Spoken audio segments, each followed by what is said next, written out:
ಶ್ರೀಕೃಷ್ಣಾಯ ನಮಃ. ಶ್ರೀ ಗುರುಭ್ಯೋ ನಮಃ. ವಿಘ್ನೇಶಾಯ ನಮಃ. ಶ್ರೀ ವೇದವ್ಯಾಸಾಯ ನಮಃ.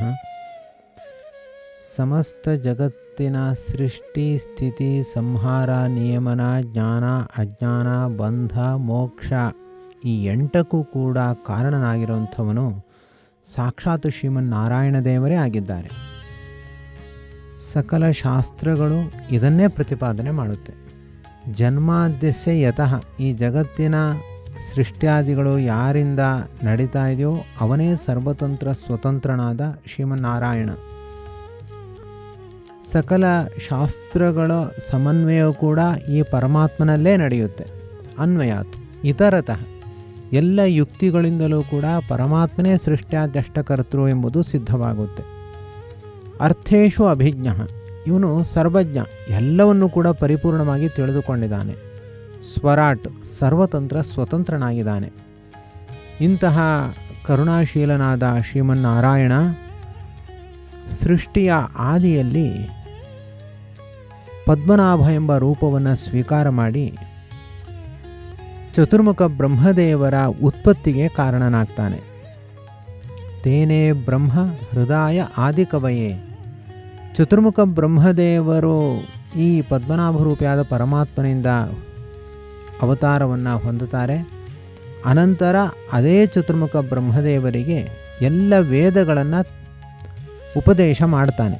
ತೇನೇ ಬ್ರಹ್ಮ ಹೃದ, ಅತ್ಯಂತ ಪ್ರೀತಿಪೂರ್ವಕವಾಗಿ ಎಲ್ಲ ವೇದಗಳನ್ನು ಚತುರ್ಮುಖ ಬ್ರಹ್ಮದೇವರಿಗೆ ನಾರಾಯಣ ದೇವರು ಉಪದೇಶವನ್ನು ಮಾಡಿದ್ದಾರೆ. ಇಂತಹ ಶ್ರೀಮನ್ನಾರಾಯಣ ದೇವರ ವಿಷಯದಲ್ಲಿ ಜ್ಞಾನಿಗಳು ಮೋಹವನ್ನು ಹೊಂದುತ್ತಾರೆ. ಅವನ ಅನುಗ್ರಹ ಇಲ್ಲದೆ ಇದ್ದರೆ ಅಂತಹ ಲಕ್ಷ್ಮೀಪತಿಯನ್ನು ತಿಳಿದುಕೊಳ್ಳಿಕ್ಕೆ ಯಾರಿಂದಲೂ ಸಾಧ್ಯವಾಗೋದಿಲ್ಲ. ಆದ್ದರಿಂದ ಮುಹ್ಯಂತಿ ಯಂ ಸೂರ್ಯ, ಪರಮಾತ್ಮನ ವಿಷಯದಲ್ಲಿ ಎಂಥವರಿಗೂ ಕೂಡ ಮೋಹ ಬರುವ ಅವಕಾಶ ಇರುತ್ತೆ. ಅದಕ್ಕೋಸ್ಕರ ಅವನ ಅನುಗ್ರಹವನ್ನೇ ಸಂಪಾದನೆ ಮಾಡಬೇಕು. ಇಂತಹ ಪರಮಾತ್ಮನು ತೇಜೋ ವಾರಿ ಮೃದಾಂ ಯಥಾ ವಿನಿಮಯ, ಕೇವಲ ಭಕ್ತರಿಗೋಸ್ಕರ ಈ ಜಗತ್ತನ್ನು ಸೃಷ್ಟಿ ಮಾಡ್ತಾನೆ, ಪ್ರಪಂಚವನ್ನು ಸೃಷ್ಟಿ ಮಾಡ್ತಾನೆ. ಮೊದಲು ತನ್ನ ರೂಪಗಳನ್ನು ಸೃಷ್ಟಿ ಮಾಡ್ತಾನೆ. ಅದು ಹೇಗೆ ಅಂದರೆ, ಒಂದು ದೀಪದಿಂದ ಮತ್ತೊಂದು ದೀಪ ಉದಯಿಸುವಂತೆ, ಹೊರಬರುವಂತೆ, ಮೂಲ ರೂಪದಿಂದ ಅನಂತ ರೂಪಗಳು, ಅನಂತ ಅವತಾರಗಳು ಹೊರಗೆ ಬರುತ್ತವೆ. ಒಂದು ದೀಪಕ್ಕೂ ಅದರಿಂದ ಹುಟ್ಟಿದ ಮತ್ತೊಂದು ದೀಪಕ್ಕೂ ಯಾವುದೇ ತಾರತಮ್ಯವೂ ಇರೋದಿಲ್ವೋ, ಯಾವ ವ್ಯತ್ಯಾಸವೂ ಇರೋದಿಲ್ವೋ, ಹಾಗೆ ಮೂಲ ರೂಪಕ್ಕೂ ಅವತಾರ ರೂಪಕ್ಕೂ ಯಾವ ವ್ಯತ್ಯಾಸವೂ ಕೂಡ ಇರೋದಿಲ್ಲ. ಇದು ಪರಮಾತ್ಮ ಮಾಡಿರುವಂತಹ ಮೊದಲ ಸೃಷ್ಟಿ. ಇದು ತೇಜಸ್ಸಿನ ಸೃಷ್ಟಿ. ಮತ್ತೊಂದು ಸೃಷ್ಟಿ, ಜೀವರನ್ನು ಸೃಷ್ಟಿ ಮಾಡ್ತಾನೆ ಆ ಪರಮಾತ್ಮ. ನೀರಿನಲ್ಲಿ ಸೂರ್ಯನಿಂದ ಅವನ ಸೂರ್ಯದೇವನ ಪ್ರತಿಬಿಂಬ ಹೇಗೆ ಮೂಡುತ್ತೋ ಅದರಂತೆ ಆ ನಾರಾಯಣ ರೂಪಿಯಾದ ಪರಮಾತ್ಮನಿಂದ ಪ್ರತಿಬಿಂಬನಾದ ಜೀವನು ಜಡ ಶರೀರದಿಂದ ಯುಕ್ತನಾಗಿ ಹುಟ್ಟುತ್ತಾನೆ. ಇದು ಜೀವರ ಸೃಷ್ಟಿ.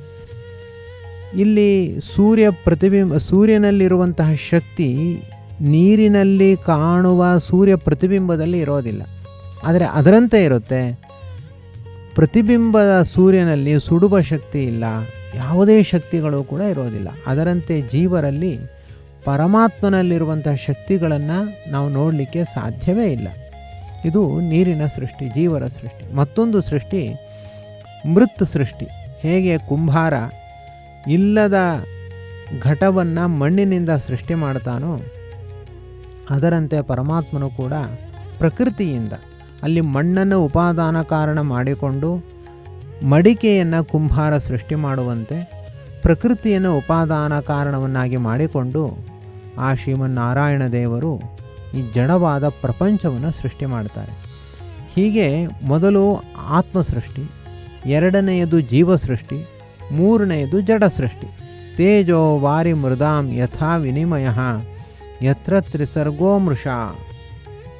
ಇಂತಹ ಯಾವ 3 ಬಗೆಯ ಸೃಷ್ಟಿಗಳಿದೆಯೋ ಇದೆಲ್ಲವೂ ಕೂಡ ಮಾಡೋದು ನಮಗೋಸ್ಕರ, ಪರಮಾತ್ಮನಿಗೋಸ್ಕರ ಅಲ್ಲ.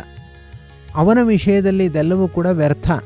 ಆದರೆ ನಮಗೋಸ್ಕರ ಇವೆಲ್ಲವೂ ಕೂಡ ಅತ್ಯಂತ ಪ್ರಯೋಜನವುಳ್ಳದ್ದಾಗಿವೆ. ಪರಮಾತ್ಮ ಮಾಡುವ ಈ ಸೃಷ್ಟಿಯಲ್ಲಿ ಯಾವ ಮೋಸಗಳು, ಯಾವ ಮಾಯೆಗಳು ಕೂಡ ಇರೋದಿಲ್ಲ. ಇಂತಹ ಸಕಲ ಗುಣ ಪರಿಪೂರ್ಣನೂ ಸರ್ವೋತ್ತಮನೂ ಆಗಿರುವಂತಹ ಆ ಶ್ರೀಮನ್ನಾರಾಯಣ ದೇವರು ಈ ಜಗತ್ತನ್ನು ಸೃಷ್ಟಿ ಮಾಡಿದ್ದಾರೆ, ರಕ್ಷಣೆ ಮಾಡ್ತಾರೆ, ನಮ್ಮನ್ನು ಎಲ್ಲ ರೀತಿಯಲ್ಲೂ ಕೂಡ ಪಾಲನೆ ಮಾಡ್ತಾರೆ. ಇಂತಹ ಸರ್ವೋತ್ಕೃಷ್ಟನಾದ ಭಗವಂತನಾದ ನಿರ್ದುಷ್ಟನಾದ ವಾಸುದೇವನಾದ ಶ್ರೀಮನ್ನಾರಾಯಣ ದೇವರನ್ನು ಭಕ್ತಿಯಿಂದ ನಾವು ಉಪಾಸನೆ ಮಾಡಲಿಕ್ಕೆ ಪ್ರಾರಂಭ ಮಾಡೋಣ. ಇಷ್ಟು ವಿಷಯವನ್ನು ಶ್ರೀಮದ್ ಭಾಗವತ ಗ್ರಂಥವು ಮಂಗಳಾಚರಣೆಯ ಶ್ಲೋಕದಲ್ಲಿ ನಮಗೆ ತಿಳಿಸ್ತಾ ಇದೆ. ಭಕ್ತಿಯಿಂದ ಮಂಗಳಾಚರಣೆಯನ್ನು ಮಾಡಿ ಲಕ್ಷ್ಮೀನಾರಾಯಣ ದೇವರಿಗೆ ಪ್ರಣಾಮವನ್ನು ಸಲ್ಲಿಸಿ ಗ್ರಂಥದ ಮುಂದಿನ ಚಿಂತನೆಯನ್ನು ನಾವು ಪ್ರಾರಂಭ ಮಾಡಬೇಕು. ಹೀಗೆ ಹೇಳ್ತಾ ಭಾಗವತ ಗ್ರಂಥದ ಪ್ರಥಮ ಮಂಗಳ ಶ್ಲೋಕವನ್ನು ಹೃದಯಕ್ಕೆ ತಂದುಕೊಳ್ಳೋಣ.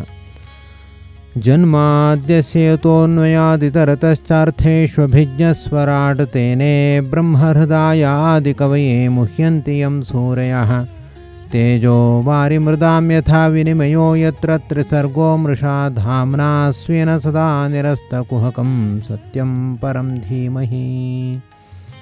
ಶ್ರೀಕೃಷ್ಣಾರ್ಪಣಮಸ್ತು.